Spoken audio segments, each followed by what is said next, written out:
Yo, what's up guys? So in today's video I'm going to be going over the top 5 best guns to use in ranked arena for season 14. Now if you guys haven't heard the news already, the Mozambique is getting nerfed and it's going to be nerfed to 1200 for the purple Mozambique, which is I think is a huge change. It's a very needed change for sure, and I think the meta is going to change a lot from the Mozambique, which I think is definitely a good thing. So that nerf included, I've made this top 5 gun tier list kind of thing. So if you guys do agree or disagree with some of these guns, be sure to comment that in the comment section below. And if you guys could like and sub, that would mean the world to me. I do put a lot of effort in all my videos, so if you guys could like and sub, that would be really appreciated. And I guess I'll see you guys in the video. Now first up is the Devo. Now this gun is an overall incredibly strong gun with one of the highest DPS/TTKs in the game. However, it needs a turbocharger to be good. That's why you need to buy this gun in the later rounds, like in rounds 3 and 4, where you can buy the turbocharger Devo, as well as things like batteries, abilities, nades, etc. Now if you do learn the gun's recoil, it is one of the easiest guns to control, and it can even be used as an AR or a mid/long range weapon. One tip when trying to control the recoil is to be crouched. When you're crouched when using the Devo, it actually helps with controlling the recoil, and by doing this, you can basically use this gun in any map because its one clip potential is huge, even from far range. Now you will also never lose a 1v1 with this gun up close because the Devo is so good at close range. Its hipfire potential is very strong, its hipfire is very good, the damage output is good, and the fast TTK can help with winning those 1v1s quick, getting that bat off, and going straight back into the fight. Now the Horizon Devo combo is also really good because you can throw your tactical up and beam them from the air, or you can use your passive to strafe around the opponent while killing them. Now this is why the Devo is just overall a really strong gun. Although it is a bit broken, I don't think it was as broken as the Mozambique, and that's why it belongs in the best top 5. Now next up is the R301. Now this gun is a bit of a pricey gun like the Devo, but it is a little bit cheaper than the Devo. Now this gun is especially good at mid-range, and I recommend buying this gun in maps where you are constantly trading damage, like in Party Crasher or in Habitat. But I do not recommend close range maps like, for example, Drop Off, where SMGs and shotguns are more recommended just because it's a small map, and using the R301 in these kind of maps will be less effective.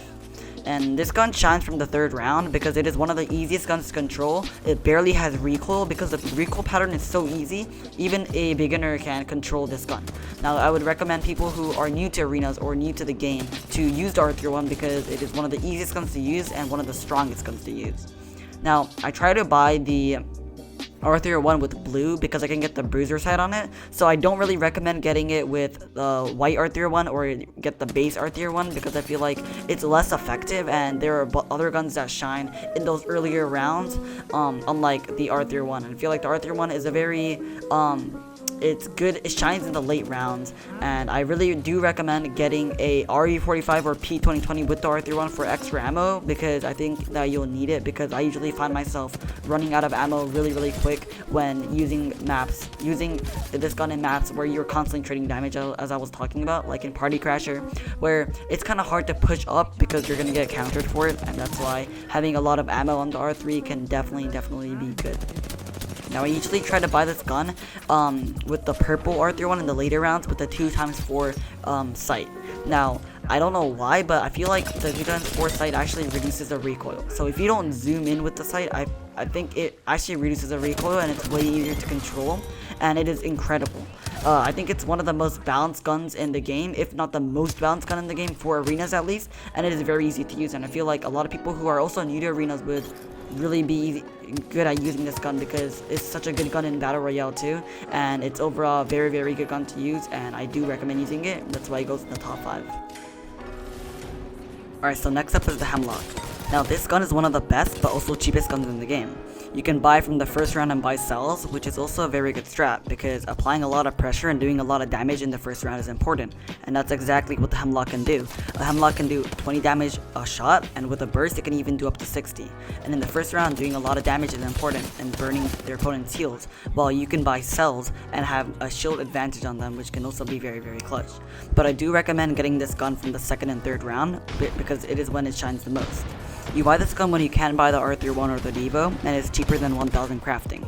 I wouldn't recommend getting this gun with purple, however, because there's not much benefit in doing that, and it's better off buying a R301 or a Devo if you do have enough crafting. A lot of people don't like burst guns, however, and I also used to not like burst guns like the Prowler and the Hemlock, but now I actually like these guns because of the headshot multiplier. The headshot multiplier can do a lot of damage, and just hitting one burst can lead to a large amount of damage, and I feel like that's one part where it's really easy to use, because unlike other guns like the R31 or the Devo and other guns that consist of controlling recoil, the Hemlock and burst guns, you just have to hit one burst to do a large amount of damage. I think that's one of the really great parts about the Hemlock, and the fact that you can get it for such a cheap price I think is really huge. And one thing that the Hemlock can't do is it lacks close range. The hipfire is not the best and can easily be beaten by a strong SMG or a Devo. This is why I recommend using it from range and getting good angles with this gun to apply good pressure. For example, in maps like Party Crasher, you can get an angle on the left bin, and by doing this you can apply a lot of pressure, get good angles, and with just one burst you can deal a lot of damage. Even maps like Habitat, where you can cross map and you can deal a lot of pressure from the other side, is also really good, and the fact that you can get it from the second round is going to be really effective in those maps like Party Crasher or Habitat. This gun will not be good in drop off, however, because of the same reason why the R31 isn't good, because it is not good at close range. Alright, so next up is the Volt. Now the Volt is the strongest SMG in the game, and it is too cheap. You can get this gun for purple with 1,300 crafting medals, which is insane. This is probably one of the cheapest guns in the game that you can get for purple, except for hammer points. This is the same amount as the blue R31, which is insane to compare to, because you can get a blue R31, but you can also get a purple Volt with the Digi-Thread, which is also a good combination with Bangalore, because you can use the smokes and you can see through the smokes while the enemies can't, unless they also have a Digi. But this is pretty rare because a lot of people don't really like the Digi-Thread, but I think that the Digi-Thread is really strong, and I do recommend getting the Volt with the Digi when you can. You can even get this gun from round 1, which is also a very strong choice because of its damage output, and it's a really easy recoil, so you can hit people from across the map for a little bit of damage from range. Even 20-30 damage can still build up and do a lot of damage in those early rounds. And I think this gun is an overall very strong gun, and it's an all-rounder gun because you can get this gun at any round and it'll be very strong. Like even in the beginning, even in the end, if you do hit your shots and if you do adjust your playstyle with your teammates, it can definitely be strong. I think that this gun works well when your teammates are also using similar types of guns. For example, if your teammates are using 30-30s and G7s, then you don't really want to necessarily use the Volt because it's not going to match your playstyle with your teammates. Your teammates probably want to play back and play off damage, but if you have a Volt, then you can't really do that, and you're going to get out damaged by guns like the R31, the Devo, the G7, etc. But you can adjust your playstyle with your teammates, so if your teammates are using like SMGs or shotguns, you can definitely use the Volt and it'll definitely be strong. And even if your teammates are using those long range weapons, if you still can get those good angles and deal a lot of damage even with the Volt from mid range, then that's really good. That's one thing that you guys should practice with. Learn the recoil and learn to use this gun from mid range like an AR, because most of the time it's going to be hard for you to get really up close with the enemy unless they aren't really looking at you. That's why this gun is a very good gun at the start and begins to slow down at the end because a lot of people use mid-range weapons. And I think that this gun is good on all maps, but it's especially good on drop-off because it's a very close range map and SMGs and shotguns pop off in that map. Alright, so next up is the RE45 with hammer points. Now I think this gun was a really underrated gun and kind of slept on because the hammer point mozam was way stronger than the RE45, but because of the recent nerfs to the Mozambique being 1200 crafting, you now can't buy it in rounds like round 2 and round 3, which I think the hammer points were really strong because of blue armor and how if the enemy has blue armor or the armor the lower, the more the hammer points are going to do more damage, and that's why the mozam was so strong. But because now you can't get it in those round 2, round 3, I feel like getting the RE45 is going to be really strong too. And you can get this gun for 850 crafting, which is incredibly cheap. It's probably one of the cheapest and best guns in the game. But you have to, I think, get 1 crafting medal or you have to get 2 kills to get this gun, because if you get neither, you're left with only 800 crafting and you need 850 to get the gun. So try to get those crafting medals to try to get the hammer point RE because it's incredibly strong in the early rounds. You should also buy this gun with the P2020 or the alternator or even the R99 to get more ammo and have a good secondary, because the RE45 only comes with 180 ammo, which is pretty low compared to the normal guns where you get 240 and then you get your secondary and it gives you even more ammo.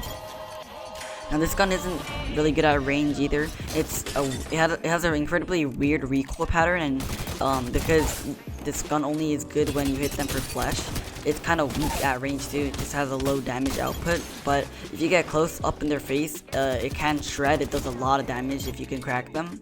And it would be best at maps maps like drop off or close range maps, unlike maps where it's more like back and forths, like for example Habitat or Party Crasher or even Phase Runner too.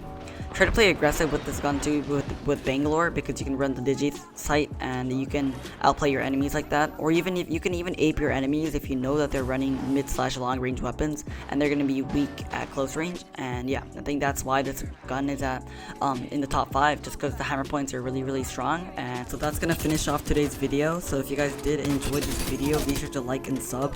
I did put a lot of effort into this video, and had to edit this for a really long time. So if you guys could show some support to this video, it would mean so much to me. But yeah, if you guys did enjoy, be sure to like and sub, and I guess I'll see you guys in the next one. See ya.